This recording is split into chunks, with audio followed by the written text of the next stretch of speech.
menawi penggalih dika Kanjeng Ratu. Galih dika. Janur gunung sampeyan dalem tedak wonten ing kraton kidul. Kagungan kersa menapa penembar? Wonten perkawis ingkang badhe kula aturaken wonten ngersanipun Kanjeng Ratu Kidul. Tak senang. Saben-saben sampeyan dalem menika tedak wonten ing kraton kidul. Tentu wonten perkawis ingkang tugel saklebeting penggalih. Boten nate lho. Sampeyan dalem menika tidak nelengaken amargi kapan kalian kula penebar. Kanjeng Ratu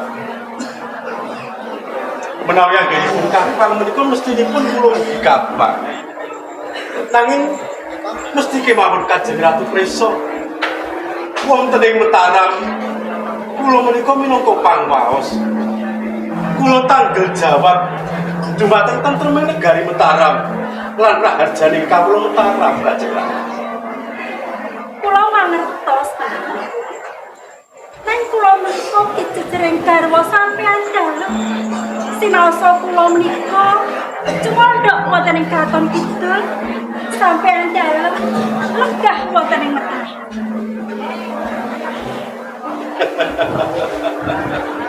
Kanjeng Ratu menika mesti ngaten menika. Menawi manggi kula mesti ngendikanipun ngaten. Sajak ewa nganggep menawi kula menika boten saestu anggenipun tresna dhumateng Kanjeng Ratu. Boten kados ngaten penembar. Nanging ingkang kula aturaken menika kala ora kasunyatan to. Kapan to panjenengan menika tedak wonten ing kraton kidul? Namung ngelengaken manggi kalian kula boten wonten perkawis ingkang tugel saklebeting penggalih dalem. Katosipun kok boten nate. Menapa injih? Menapa injih Kanjeng Ratu dikagungan raos kapang dhumateng kula? Panjenengan menika kok aneh to penembar. Sinaosa kula menika tinitah minangka ratu kajiman. Nang kula menika tinitah wanita ingkang ugi gadah raos tresna kepengin dipun tresnani lan dipun gatosaken dening garwa.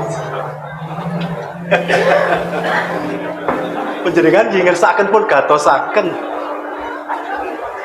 Garwa pundi ingkang boten kepengin dipun gatosaken to penembar? Sakmenika kula sampun sesandingan kalian panjenengan. Tegesipun kula ugi gatosaken panjenengan. Nek wis ketemu jurar ngopo to? Panjenengan menika sampun dikados ngaten. Dikangeni ora krasa.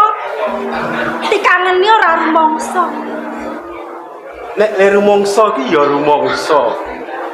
Ning wong sampun kula aturaken menawi kula menika jejering pengayoman. Menawi kula namung nengenaken kabetan pribadi kados pundi para nayaka lan kawula kula Kanjeng Ratu. Jinjit kula tanggap esem liringing netra.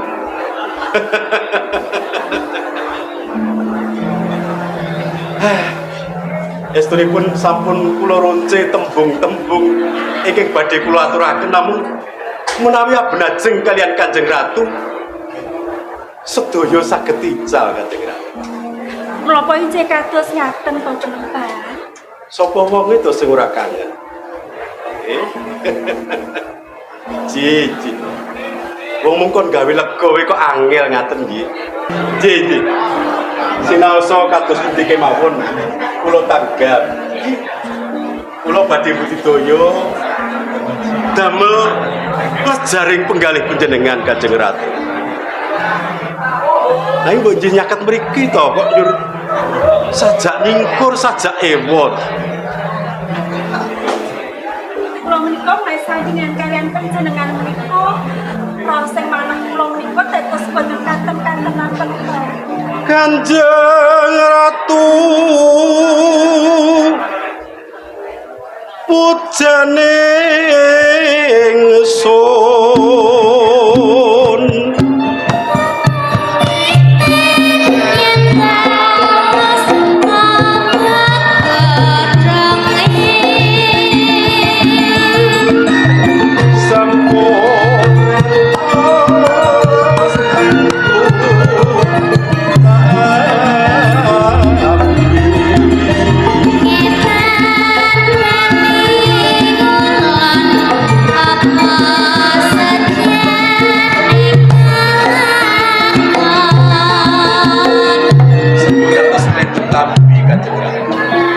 sampun kantos wonten gali ingkang ewo.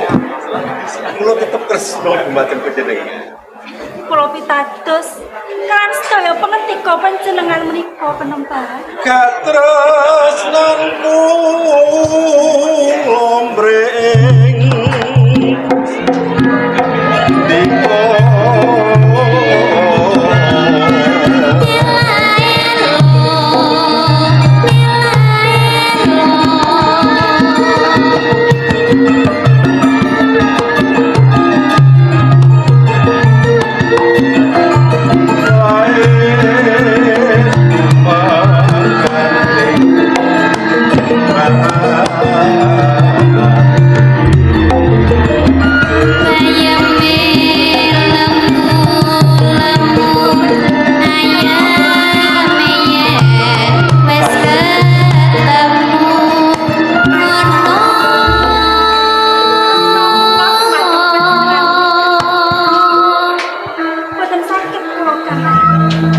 datang pisau ini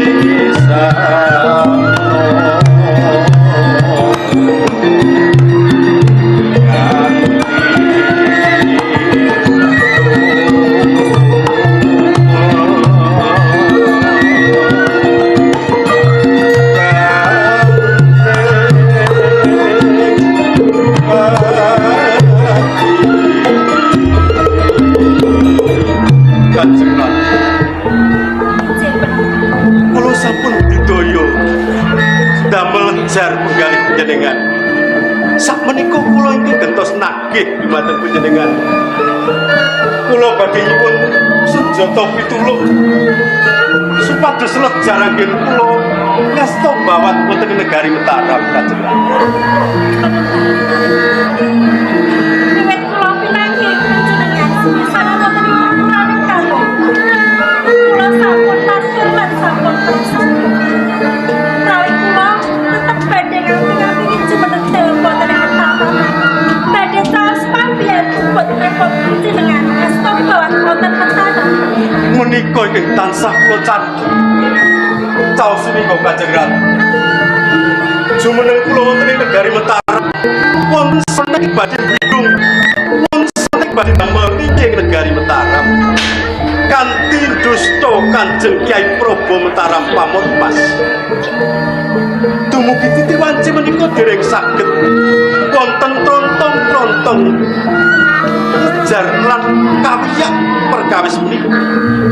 Kanthi menika Kanjeng Ratu. Sepisan malih kula matur. Kula nyuwun pambiyantu panjenengan supados Kyai Prabu Mataram enggal saged kondur wonten ing gedung pusaka negari Mataram panjenengan.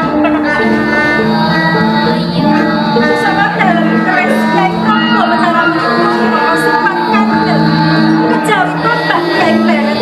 Ingkang kedahipun boten saged kuwat saking asta sampeyan.